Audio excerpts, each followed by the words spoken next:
Good morning everyone. आज मैं विकास कुमार आपके सामने एक नया टॉपिक के साथ शुरुआत करने जा रहे हैं।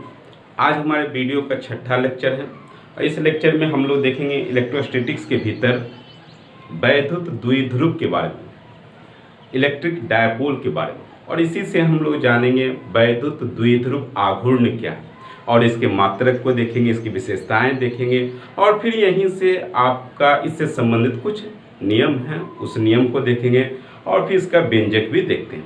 ठीक है, आइए देखते हैं सबसे पहला टॉपिक जिसका नाम है वैद्युत द्विध्रुव।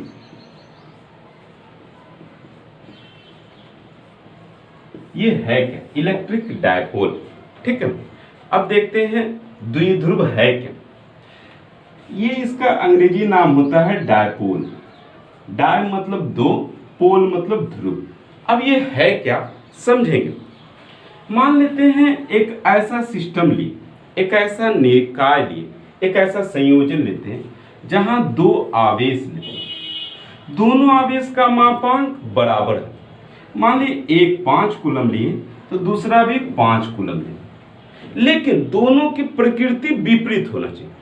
अगर एक को हमने +5 कूलम लिए तो दूसरा हमारा -5 कूलम जाएगा।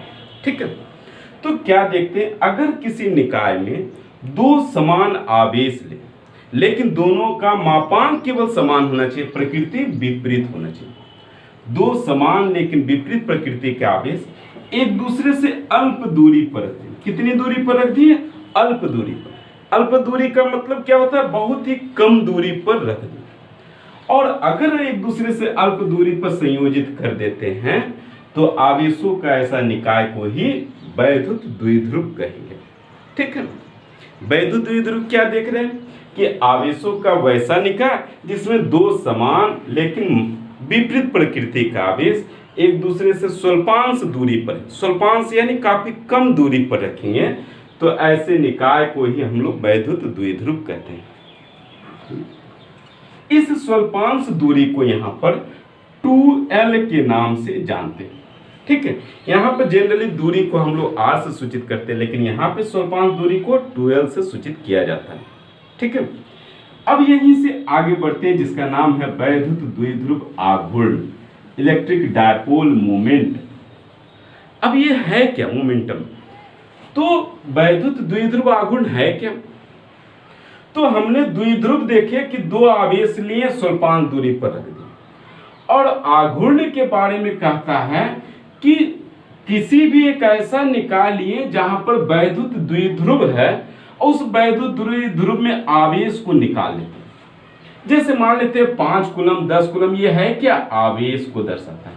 ये भी -5 कूलम, ये भी आवेश को दर्शा रहा है। एक तरफ प्लस Q है, दूसरी तरफ -Q है। तो इस आवेश और स्वल्पांश लंबाई के गुणनफल, आवेश और स्वल्पांश लंबाई कितनी दूरी पर रखा गया, इन दोनों के गुणनफल को ही वैद्युत द्विध्रुव आघूर्ण कहेंगे। ठीक है, तो यहां से क्या देखते हैं, किसी भी द्विध्रुव के भीतर, कहां पर? द्विध्रुव के भीतर आवेश, एकल आवेश, क्योंकि मापांक लेना है तो चाहे इसका ले चाहे इसका ले, केवल एक ही ले, प्रकृति से तो मतलब है नहीं, केवल आवेश और स्वल्पांश लंबाई 2L से सूचित करते हैं। इन दोनों के गुणनफल को ही वैद्युत द्विध्रुव आघूर्ण कहेंगे, और द्विध्रुव आघूर्ण को हम लोग P से सूचित करते हैं। तो यहां से P बराबर क्या हो गया? Q गुना 2L। ठीक है, ये ध्यान रखिए। अब इसके बारे में समझते हैं।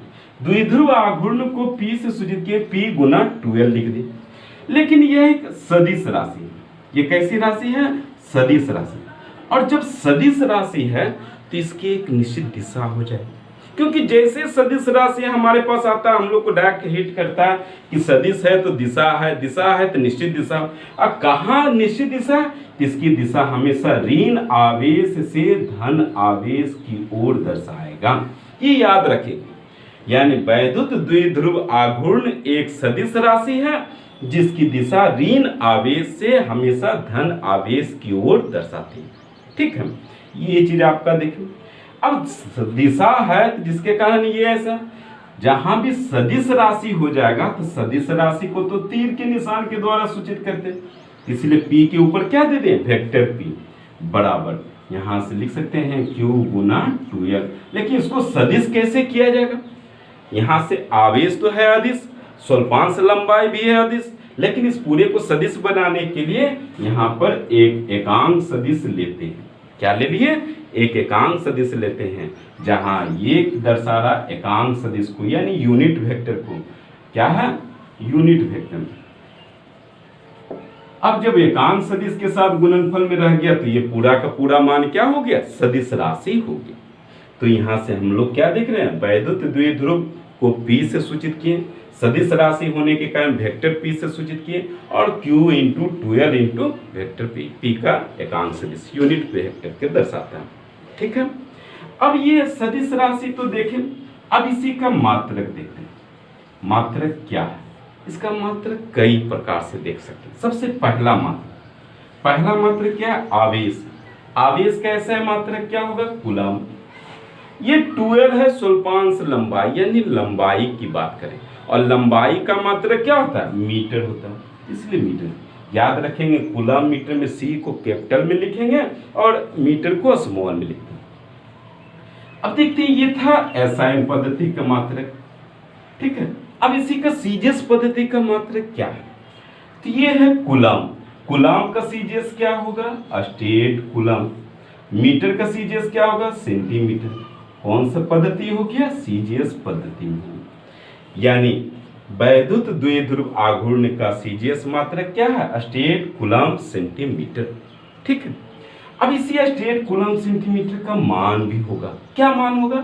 एक स्टेट कूलम का मान हम लोग जानते हैं 1/3 गुना 10⁻⁻⁹, और यहाँ सेंटीमीटर है, यहाँ पर क्या है? मीटर है। सेंटीमीटर को मीटर में चेंज करते हैं, क्या आ जाएगा? यहाँ इतना एक स्टेट कूलम बराबर इतना कूलम। अब वो ना सेंटीमीटर को मीटर में चेंज करेंगे 10⁻⁻2 मीटर हो जाएगा। ठीक है, अब इसको सॉल्व करते हैं तो क्या हो जाएगा? 1/3 इंटू 10⁻⁻11 कूलम मीटर। यानी क्या लिख सकते हैं? एक स्टेट कूलम का मान इतना कूलम मीटर हो सकता है। कोई दिक्कत? क्लियर है? अब इसी मान को हम लोग स्टेट कूलम सेंटीमीटर को ही फ्रैंकलिन सेंटीमीटर के नाम से जानते हैं। अब ये है क्या? थोड़ा सा देखेंगे।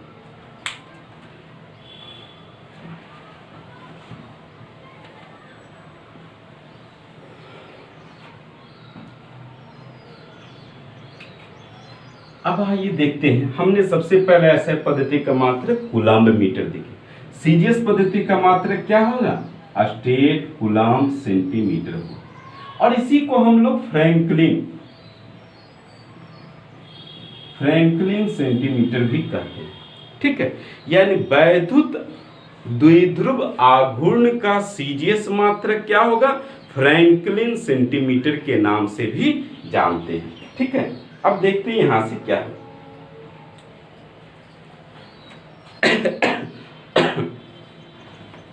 अब ये देखते हैं, चूंकि अभी जस्ट हम लोग देख चुके स्टेट कूलम सेंटीमीटर, एक स्टेट कूलम सेंटीमीटर बराबर क्या होगा?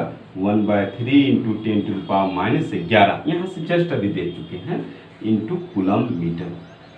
तो इसका भी वैल्यू वही हो जाएगा। क्या हो जाएगा? एक फ्रैंकलिन सेंटीमीटर बराबर भी 1/3 इंटू 10⁻⁻11 कूलम मीटर। अब रिवर्स क्रम कर देंगे। रिवर्स क्रम करते हैं तो क्या लिख सकते हैं? 1 coulomb metre is equal to, cross multiplication करेंगे 3 इंटू 10⁻11 स्टेट कूलम सेंटीमीटर। कोई दिक्कत? फिर उसी तरीके से यहां से क्रॉस मल्टीप्लीकेशन करते हैं तो 1 coulomb metre is equal to 3 into 10⁻11 franklin centimetre होगा। ठीक है, इसी के साथ साथ इसका एक और मात्रक, ये जो कूलम मीटर देखिए, वैद्युत द्विध्रुव आघूर्ण का सबसे बड़ा मात्रक है, ये याद रखिए। ठीक है, ये सबसे लार्जेस्ट मात्रक यही होता है। उसके बाद ये सीजीएस मात्रक में देखिए कन्वर्ट करके, और इसी का एक और मात्रक होता है जिसे हम लोग डेबई के नाम से जानते हैं। एक अगला मात्रक है जिसे कहते हैं डेबई। इसे हम लोग कैपिटल डी से सूचित करते हैं। ठीक है, अब यहां से कहता है 1 डेबई बराबर 10⁻⁻18 franklin centimetre. 1 divide equal to कितना हो गया 10⁻⁻18 फ्रैंकलिन सेंटीमीटर। और यहीं से कह सकते हैं 1 डिवाइड इक्वल टू, इसको जैसे ही हम लोग कन्वर्ट करते हैं कूलम्ब में, तो यहाँ 1/3 इंटू 10⁻⁻29 कूलम्ब मीटर। ठीक है, ये चीज आपका देखते हैं। अब यहाँ से फ्रैंकलिन के यहाँ से मान भी रख सकते हैं। फ्रैंकलिन सेंटीमीटर का मान यहाँ से इतना रख दिए 1/3, -11 -18 बराबर -29 आ जाएगा। ठीक है, ये आपका यहाँ तक कुछ निष्कर्ष था। तो क्या क्या निष्कर्ष, इसका मात्रक में हमेशा कंफ्यूजन होता है। क्या क्या कंफ्यूजन था, सबसे पहला ऐसा है मात्रक coulomb metre, statcoulomb centimetre, उसी को हम लोग कन्वर्ट किए, फिर स्टेट कूलम्ब सेंटीमीटर का मान कितना 1/3 × 10⁻⁻11। फिर इसके बाद फ्रैंकलिन सेंटीमीटर कहते हैं, इसी मान को फ्रैंकलिन के नाम से भी जानते हैं। फिर इस सभी का मान निकाले और एक अन्य मात्रक डिवाई लिए और डिवाई का मान इस तरह। ठीक है, ये था मात्रक से संबंधित। अब यहाँ से आगे बढ़ते हैं, क्या कहता है थोड़ा सा समझेंगे। ठीक है, अब इसी का देखते हैं इसका व्यंजक कैसे निकलता है। इसको पहले सॉल्व, इसको हटाते हैं, मिटा। क्या है थ्योरम समझेंगे। कहा जाता है किसी बिंदु आवेश के कारण वैद्युत क्षेत्र की तीव्रता का व्यंजक ज्ञात है। क्वेश्चन आपके सामने क्या है, किसी बिंदु आवेश के कारण वैद्युत क्षेत्र की तीव्रता निकाले। तो बिंदु आवेश के कारण तीव्रता निकाले, ये एक मेजर को थ्योरम है। ठीक है, अब ये थ्योरम को सॉल्व करते हैं। लेकिन इसको ये थ्योरम सॉल्व करने के लिए सबसे पहले हम लोग को जाना पड़ेगा, हमारा जो 5th लेक्चर है उसको जरूर देखें। और 5th लेक्चर से आपको स्पष्ट पता चला किसी बिंदु आवेश के कारण तीव्रता का क्या व्यंजक है, और उसी बिंदु आवेश का आपका द्विध्रुव के कारण क्या तीव्रता निकलता है उसके बारे में देखते हैं। ठीक है, तो सबसे पहले यहां से 2 कंडीशन हो। कंडीशन क्या है, कंडीशन फर्स्ट, जब अच्छी स्थिति के लिए, डायरेक्ट लिखेंगे अच्छी स्थिति के लिए,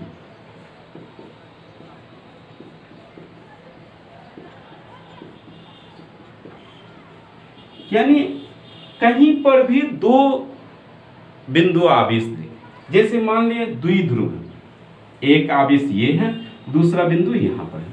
ठीक है, अब 2 आवेश लिए, इन दोनों आवेश को मिलाने वाली रेखा ये है। अब इस रेखा के अनुदिश या तो तीसरा बिंदु ले सकते हैं, या तो रेखा के अलावा कहीं तीसरा बिंदु ले सकते हैं। इसी रेखा के अनुदिश आगे कहीं ले सकते हैं, इसी रेखा के अनुदिश पीछे कहीं ले सकते हैं, या फिर कहीं अन्य जगह। अगर उसी रेखा पर कहीं तीसरा बिंदु ले लिए तो उसे कहीं अच्छी स्थिति, उस रेखा के अलावा किसी अन्य बिंदु पर रखते हैं तो उसे कहते हैं निरक्षीय स्थिति। तो पहली कंडीशन में देख के चलेंगे अक्षीय स्थिति के लिए क्या माना है। ठीक है, मान लिए 2 आवेशित चालक है, एक है ए, दूसरा है बी। दोनों एक दूसरे से कितनी दूरी पर है, 12 दूरी पर लेते हैं। हमने बताया आवेश को जब भी लेंगे 12 दूरी पर, इन दोनों को मिला देते हैं। ठीक है, एक पर +q आवेश है, दूसरे पर -q आवेश हो गया। अब दोनों को मिलाने वाली मध्य बिंदु कहाँ है, M है। ठीक है, कुछ भी मान लिए। अब इसी रेखा पर चाहे इधर कहीं पर भी हम एक अलग से एक बिंदु आवेश लेते हैं। एक बिंदु आवेश मान लेते हैं, यहां पर एक बिंदु आवेश ले लिए P।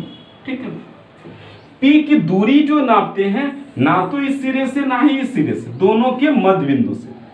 ठीक है, अब दोनों के मध्य बिंदु से कितना दूरी मान लेते हैं, दूरी को जनरली r से सूचित करते हैं, यहां से r दे दिए। अब ये देखिए पहला आवेश से कितनी दूरी पर हो गया, ये आपको देखना है। यहां तक टोटल 12 दूरी है, शेष आधी भाग कितना हो गया, L हो जाएगा, और शेष आधा क्या हो जाएगा, L हो जाएगा, है ना। तो इधर भी L, टोटल मिलाकर 12 हो गया। अब पहला आवेश से यहां तक के कुल दूरी, तो यहां से लेकर यहां तक r दूरी, और यहां से लेकर यहां तक L दूरी, तो टोटल कितना हो जाएगा, r + L दूरी। ठीक है, दूसरा आवेश से कुल दूरी कितना होगा, तो टोटल r है यहां से यहां तक, उसमें से L को हटा दिए तो शेष भाग क्या बचेगा, r - L बच जाएगा। ठीक है, ये चीज। अब देखते हैं यहां से क्या निष्कर्ष करते हैं। अब देखिए Q आवेश के कारण यहां से आगे की ओर बल लगा रहा, तीव्रता आगे की हमने बताए थे आपको, जहां भी धन आवेश होगा तो आवेश से निकलकर अनंत की ओर जाएगा, ऋण आवेश होगा तो अनंत से निकलकर आवेश की ओर आएगा। यहां से देखिए Q आवेश के कारण जो यहाँ तीव्रता उत्पन्न होगा किस दिशा में होगा, आगे की दिशा में होगा।